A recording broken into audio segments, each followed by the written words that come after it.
Good morning, everyone, on this Tuesday in the fifth week in Easter, and we are continuing our reading through the book of Acts. We're in chapter 14 still, and we're on verses 19 through 28. In those days, some Jews from Antioch and Iconium arrived and won over the crowds. They stoned Paul and dragged him out of the city, supposing that he was dead. But when the disciples gathered around him, he got up and entered the city.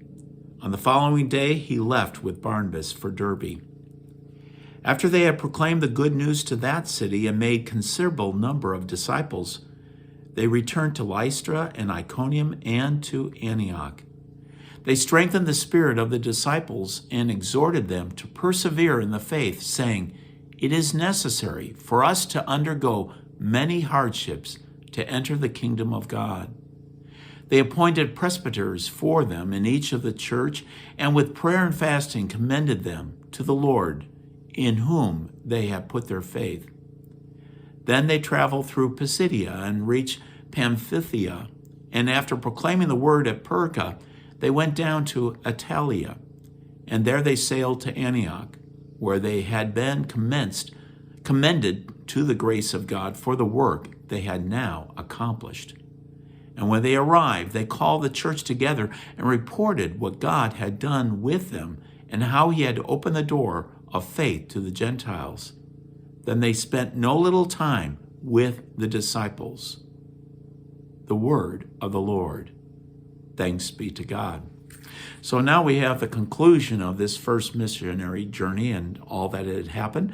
But I think it's rather interesting to see what's all part of it. As we saw yesterday, my goodness, they were assumed as being gods, and now today, at this reading, Paul is stoned and left as if he was dead.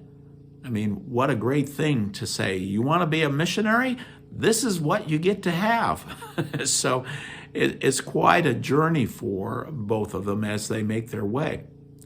But what's interesting about this is that as they're making their way, they're encouraging the church to persevere, encouraging the church to persevere. And I think that's something that we're going to always be doing.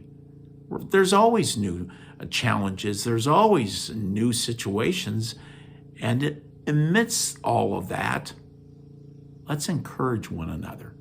Encourage us to continue with work that God has done in us, and let the Spirit strengthen us in all that we do.